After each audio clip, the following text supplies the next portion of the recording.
Radhe Radhe everyone, आप सभी को पांपाकुशा एकादशी की हार्दिक शुभकामनाएं। तो देखिए, आज के इस वीडियो में मैं आपको पांपाकुशा एकादशी की बहुत ही आसान पूजा विधि बताने वाली हूँ। तो देखिए, जहाँ पर भी आपको ये पांपाकुशा एकादशी की पूजन करनी है तो वहाँ पर सबसे पहले आप साफ़ सफाई करके एक चौकी लगा लीजिए। चौकी पर आप एक पीला कपड़ा बिछा दीजिए। इस जो पूजन में पीले कपड़े और पीले वस्त्र और जो भी पीला सामान होता है उसका बहुत ही अधिक महत्व माना गया है। तो सबसे पहले हम चौकी पर थोड़ा सा तिल का आसन देकर या फूलों का आसन देकर, हमारे पास अगर मूर्ति है, फ़ोटो है, वो जो भी आप वो रख सकते हैं। इसके बाद थोड़े से तिल और फूल का आसन देकर हम एक दीपक रख देंगे। तो देखिए, आप यदि आपके पास मूर्ति है तो आप मूर्ति भी विराजमान कर सकते हैं, या फिर अगर फ़ोटो है तो आप फ़ोटो भी रखकर पूजन कर सकते हैं। आपके पास जो भी हो आप वो रखकर पूजा कर सकते हैं। यदि आपके पास ना फ़ोटो है ना मूर्ति है तो आप लड्डू गोपाल जी को भी रखकर पूजन कर सकते हैं। तो सबसे पहले हम एक दीप प्रज्वलित करेंगे। देखिए, किसी भी पूजन में दीपक का प्रज्वलन सबसे अधिक महत्व माना जाता है, तो सबसे पहले हम दीपक को ही प्रज्वलित करेंगे। इसके बाद हम धूप जलाएंगे और दीप दिखाएंगे। तो मैंने एक धूप बत्ती भी जला ली है। तो इस प्रकार देखिए, आप भी सबसे पहले दीपक प्रज्वलित कीजिए। और जो आसन दें आप, इस पूजन में तिल का विशेष महत्व माना गया है, तो आप तिल का प्रयोग करें चावल की जगह। इस पूजन में आप चावल का प्रयोग बिल्कुल भी ना करें। चावल इस पूजन में निषेध माने गए हैं। तो देखिए, एक मैं प्लेट ले रही हूँ और इसमें मैं स्वास्तिक बना लूँगी। आप चाहें तो कुछ आप श्री हरि विष्णु जी के कुछ मंत्र भी लिख सकते हैं। तो यहाँ पर देखिए, मैंने जो पीला चंदन होता है उसकी सहायता से एक स्वास्तिक बना लिया है। तो यहाँ पर मेरे पास एक मूर्ति थी, तो मूर्ति मैं विराजमान कर रही हूँ। तो इस पूजन में मैं मूर्ति और फोटो दोनों ही रख रही हूँ। आपके पास यदि सिर्फ विष्णु जी की मूर्ति है तो आप वो भी रख सकते हैं। यदि आपके पास साथ में लक्ष्मी जी का भी कोई फ़ोटो या मूर्ति है तो आप वो भी ज़रूर रखें।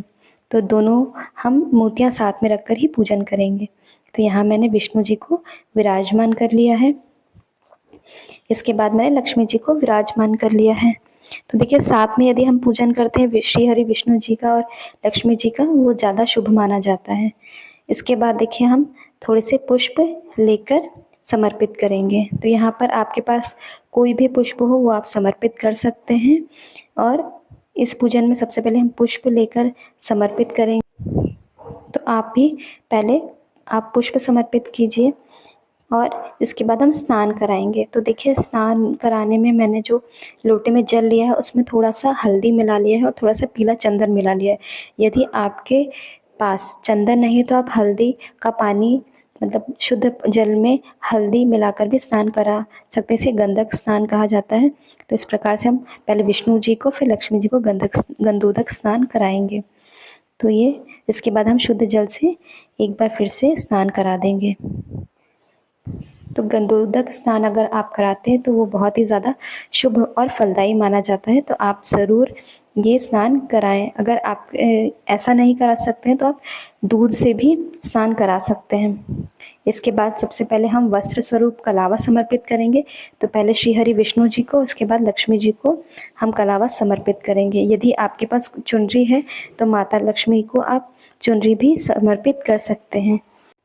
इसके बाद मैंने विष्णु जी को जनेऊ समर्पित किया है। तो अगर आपके पास जनेऊ है तो आप ज़रूर समर्पित करें। बाद में ये जनेऊ घर के किसी भी सदस्य को आप दे सकते हैं पहनने के लिए। यदि आपके पति पहने तो आप उन्हें भी दे सकते हैं, बच्चों को भी आप पहना सकते हैं। यदि आपके घर में कोई नहीं है पहनाने के लिए तो आप विसर्जित भी कर सकते हैं। तो इस प्रकार से हम सबसे पहले तिलक कर देंगे।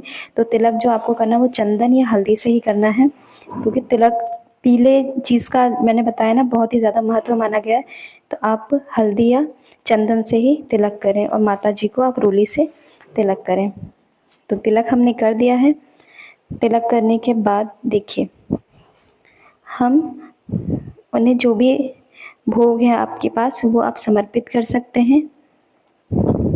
तो यहाँ पर मैंने पुष्प समर्पित कर दिए हैं और थोड़ा मिठाई समर्पित किया। आपके पास जो भी मिठाई है वो आप समर्पित कर सकते हैं। देखिए, यहाँ पर आज की पूजन में तिल बहुत ही ज़्यादा महत्व रखती है, इसलिए आप थोड़ा सा चावल की जगह तिल समर्पित करें और छिड़काव करें। इसके बाद हम तुलसी भी ज़रूर समर्पित करेंगे, क्योंकि जो एकादशी की पूजा होती है उसमें तुलसी का और तुलसी दल का बहुत ही ज़्यादा महत्व माना गया है। एकादशी के दिन तुलसी समर्पित तो की जाती है लेकिन तोड़ी नहीं जाती, इसलिए आप एक दिन पहले ही तोड़ कर रख लें। इसके बाद हम फल समर्पित करेंगे। फल में आप पीला फल कोई भी समर्पित कर सकते हैं, लेकिन केले का विशेष महत्व माना गया है, तो इस पूजन में आप केले को ही चढ़ाएं और केले को ही आप यदि व्रत रखें तो केले को ही खाएं। इसके बाद देखिए मैंने टीका दोबारा उन्हें किया है। तो इस पूजन में आप थोड़ा सा फूल और अक्षत लेकर कथा सुन लें। तो देखिए एकादशी जो व्रत कथा होती है आपको वही कथा सुनना है, पांपाकुशा एकादशी की अलग से कोई कथा नहीं है। तो आप जो एकादशी की जो पुस्तक होती है उसी में से लेकर आप कथा पढ़ सकते हैं या सुन सकते हैं। यदि आपको पढ़ नहीं पा रहे हैं तो आप किसी बच्चे से भी पढ़ा सकते हैं या फिर आप मोबाइल से भी सुन सकते हैं। इसके बाद हम हाथ में जो अक्षत की जगह जो हमने तिल लिए थे और जो पुष्प लिए थे वो वहीं प्रभु के चरणों में समर्पित कर देंगे। इसके बाद हम देखिए इस प्रकार दीपक रखकर बहुत ही भावपूर्ण आरती करेंगे। आरती आपको चिल्लाकर नहीं करनी, बहुत ही आसान तरीके से बहुत ही भावपूर्वक आरती करनी है। तो एकादशी की आप आरती ज़रूर करें, आरती का विशेष महत्व माना गया है। तो जो दीपक आप प्रज्वलित करें वो घी का दीपक ही प्रज्वलित करें। तो इस प्रकार से हम आरती कर लेंगे। इसके बाद ये देखिए धूप दीप सभी से आप आरती कर लें। इसके बाद हम थोड़ा सा जल का शंख में जल रखकर छिड़काव कर लेंगे। इसके बाद देखिए इस प्रकार से आप पुष्प जो हाथ में लिए हुए हैं उसे रखकर वहीं प्रभु के चरणों में समर्पित कर दें। इस पूजन में आप आखिरी में कुछ दक्षिणा ज़रूर समर्पित करें, क्योंकि जो दक्षिणा होती है वो पूजा में रही कमियों को पूर्ण करती है। तो ये देखिए बहुत ही आसान पूजा विधि थी। यदि आपको ये वीडियो अच्छा लगा हो और ये पूजन मेरा अच्छा लगा हो तो प्लीज़ मेरे चैनल को लाइक शेयर सब्सक्राइब ज़रूर करें, ताकि मैं आपके लिए और भी अच्छी अच्छी वीडियोस ला सकूं। धन्यवाद।